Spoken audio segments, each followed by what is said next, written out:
مجھ سے کیا چاہتی ہے؟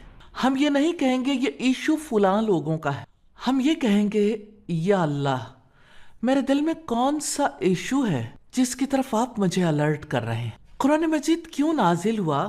قرآن مجید کس لیے ہمارے پاس آیا؟ اللہ سبحانہ تعالیٰ اس کی وضاحت کرتے ہیں، ہدی للناس، یہ لوگوں کے لیے گائیڈنس ہے، ہدایت ہے۔ یعنی قرآن انسان کو سیدھا راستہ دکھانے کے لیے آیا ہے، لائف کی ڈائریکشن کو درست کرنے کے لیے آیا ہے۔ قرآن سوچ بدلنے کے لیے آیا ہے، دل جگانے کے لیے آیا ہے۔ ایک اور جگہ فرمایا کتاب انزلناہ الیک لتخرج الناس من الظلمات الی النور، یہ کتاب ہم نے آپ کی طرف اس لیے نازل کی ہے کہ آپ لوگوں کو اندھیروں سے نکال کر روشنی کی طرف لے آئیں۔ یہ سورہ ابراہیم کی آیت ہے۔ تو قرآن صرف پڑھنے کے لیے نہیں، ٹرانسفارم کرنے کے لیے، بدلنے کے لیے آیا ہے، سوچ بھی عمل بھی۔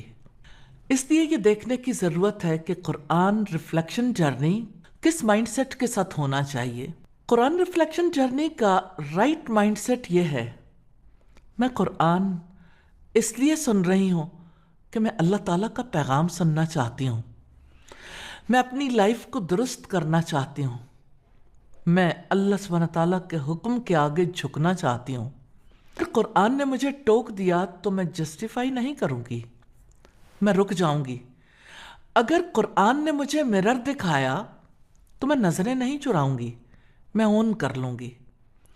اللہ سبحانہ تعالیٰ فرماتے ہیں ان فی ذالک لذکری لمن کان لہ قلب او القی السمع وہو شہید، بلا شبہ اس میں ہر اس شخص کے لیے یقیناً سبق ہے جس کا دل ہو یا وہ کان لگائے جب وہ دلی طور پر حاضر رہنے والا ہو۔ قرآن اسی کو فائدہ دیتا ہے جو جھک کر سنتا ہے۔ ہمیں دیکھنا ہے نفع اٹھانے کے لیے 30 دنوں کا ٹارگٹ کیا ہونا چاہیے۔ قرآن ریفلیکشن جرنی کا ٹارگٹ یہ نہیں ہے کہ پورا قرآن کمپلیٹ ہو جائے، اصل ٹارگٹ یہ ہے کہ میرا اللہ سبحانہ تعالیٰ سے ریلیشن، میرا تعلق سٹرینتھن ہو جائے، میری لائف میں اللہ تعالیٰ کی بات کا ویٹیج سب سے زیادہ ہو جائے، میرے ڈیسیژنز میں قرآن ریفرنس بن جائے۔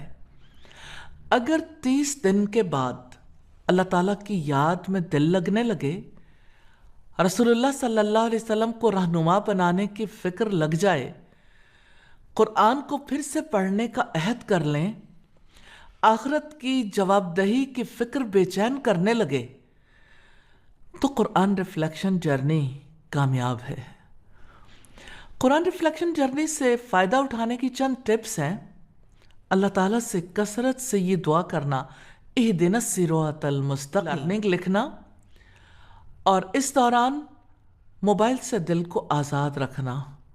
شروع میں بات سمجھ نہ بھی آئے تو بھی توجہ نہ چھوڑنا۔ دعا ہے رب جلیل و کریم سے، یا اللہ ہم تیرے کلام کو سمجھنا چاہتے ہیں، ہمیں سننے والا سمجھنے والا دل عطا فرما دے، ہمیں مان لینے والا نفس عطا فرما دے۔ یا اللہ قرآن مجید کو ہمارے لیے دلیل بنا دے، قرآن مجید کو ہمارے خلاف حجت نہ بنانا، ہمیں ان لوگوں میں شامل فرما جو قرآن سنتے ہیں اور اس کے سامنے جھک جاتے ہیں۔ آمین یا رب العالمین۔ قرآن مجید کا آغاز سورہ الفاتحہ سے ہوتا ہے۔ مکی صورت ہے، 7 آیات اور 1 رکوع پر مشتمل۔ سورہ الفاتحہ قرآن مجید کی پہلی سورت ہے۔ اللہ سبحانہ تعالیٰ نے اس سورت سے بندے کو یہ سکھایا ہے اللہ تعالیٰ کون ہے، اللہ تعالیٰ اور بندے کا رشتہ کیا ہے، بندہ اللہ تعالیٰ سے لائف کا راستہ کیسے مانگے، ریئل سکسیس کا راستہ کیا ہے۔ اللہ سبحانہ تعالیٰ نے ہر نماز کی ہر رکعت میں اس سورت کو پڑھنا ہمارا لائف سٹائل بنا دیا، تاکہ ہماری اسپرچول کمپس بار بار درست ہوتی رہے۔ آئیے قرآن مجید کا آغاز کرتے ہیں۔ اعوذ باللہ من الشیطان الرجیم، میں پناہ مانگتی ہوں اللہ تعالیٰ کی شیطان مردود سے۔ بسم اللہ الرحمن الرحیم، اللہ تعالیٰ کے نام سے جو وسیع رحمت والا نہایت رحم والا ہے۔ اللہ تعالیٰ وہ ہے جس کے نام کے بغیر لائف بالکل ڈائریکشن لیس ہو جاتی ہے۔ اللہ تعالیٰ کے نام سے شروع کرنا لائف کو ڈائریکشن دیتا ہے۔ وہ الرحمن ہے، وہ الرحیم ہے۔ رب العزت نے فرمایا وَرَحْمَتِي وَسِعَتْ كُلَّ شَيْءٍ، اور میری رحمت نے ہر چیز کو گھیر رکھا ہے۔ یہ آیت بندے کو یہ پیغام دیتی ہے کہ لائف کے ہر موڑ پر، ہر فیز میں، ہر کنفیوژن میں اپنی نظریں اپنے رب کی رحمت پر لگا لیں۔ الحمدللہ رب العالمین، سب تعریف اللہ تعالیٰ کے لیے ہے جو سارے جہانوں کا پالنے والا ہے۔ وہ صرف میرا رب نہیں، صرف آپ کا رب نہیں، بلکہ سارے جہانوں کا رب ہے۔ رب یعنی پیدا کرنے والا، پالنے والا، سنبھالنے والا، فائنل آؤٹ کم تک پہنچانے والا۔ یہ آیت انسان کو یاد دلاتی ہے کہ وہ سیلف میڈ نہیں ہے، یہ انسان کے اندر بیٹھا ہوا ہے، سب کچھ میں نے کیا ہے۔ انسان کے اندر یہ بات اس طرح بیٹھ گئی ہے کہ اس کو نکالنا انسان کے اپنے بس میں نہیں ہے۔ یہ آیت ہے جو انسان کے اندر کے ایلیوژن کو توڑ دیتی ہے اور اسے ریمائنڈ کراتی ہے کہ وہ مالک نہیں، محتاج بندہ ہے۔ اسی احساس سے ہیوملٹی پیدا ہوتی ہے۔ الرحمن الرحیم، وسیع رحمت والا، نہایت رحم والا ہے۔ اللہ تعالیٰ دوبارہ اپنی رحمت کا ذکر فرماتے ہیں تاکہ بندہ یہ سمجھ لے دین کی فاؤنڈیشن رحمت ہے، اللہ سبحانہ تعالیٰ کی مرسی ہے، اور ٹرانسفارمیشن بھی اسی کی رحمت پر یقین سے آتی ہے۔ مالک یوم الدین، بدلے کے دن کا مالک ہے۔ اللہ سبحانہ تعالیٰ بندے کو یاد دلاتے ہیں کہ وہ صرف الرحمن الرحیم رب ہی نہیں ہے، بلکہ بدلے کے دن کا مالک ہے۔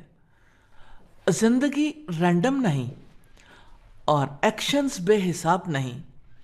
یہ آیت انسان کو اکاؤنٹیبلٹی موڈ میں لے آتی ہے تاکہ زندگی بے لگام نہ ہو۔ ایاک نعبد و ایاک نستعین، صرف آپ کی ہم عبادت کرتے ہیں اور صرف آپ ہی سے ہم مدد چاہتے ہیں۔ یہ ایک جملہ پورے دین کا خلاصہ ہے۔ ہم صرف تیری عبادت کرتے ہیں۔ عبادت یعنی لائف اللہ تعالیٰ کے کمانڈ سسٹم کے مطابق گزارتے ہیں اور صرف تجھی سے مدد مانگتے ہیں۔ یعنی ہم سیلف سفیشینٹ نہیں، ہمیں ہر قدم پر اللہ تعالیٰ کی ضرورت ہے۔ اور ہدایت کی دعا ہے اہدنا الصراط المستقیم، ہمیں سیدھے راستے پر چلا دے۔ راستہ جس کو تو نے ہمارے لیے مقرر کیا، یہ مان لینا کہ میں خود رائٹ ٹریک کو ڈھونڈ نہیں سکتی، رائٹ ٹریک پہ چل نہیں سکتی جب تک کہ اللہ تعالیٰ نہ دکھا دے۔ یہ کمزوری نہیں ہے، یہ میچیورٹی ہے۔ یہیں سے بندے سے اللہ تعالیٰ کا اصل تعلق جڑتا ہے، بندہ اپنے رب سے تعلق جوڑنے کے قابل ہو جاتا ہے۔ صراط مستقیم وہ ٹریک ہے جس پر چل کر اللہ تعالیٰ راضی ہوتا ہے اور بندہ جنت کی طرف جاتا ہے۔ آگے تذکرہ انسانوں کی 3 کیٹیگریز کا۔ اللہ سبحانہ تعالیٰ فرماتے ہیں صراط الذین انعمت علیہم غیر المغضوب علیہم ولا الضالین آمین، ان لوگوں کے راستے پر جن پر تو نے انعام فرمایا، جن پر نہ غصہ کیا گیا اور نہ وہ گمراہ ہیں۔ اللہ سبحانہ تعالیٰ سورہ الفاتحہ کے آخر میں 3 کیٹیگریز دکھاتے ہیں تاکہ بندہ اپنی پوزیشن پہچان لے۔ انعام یافتہ،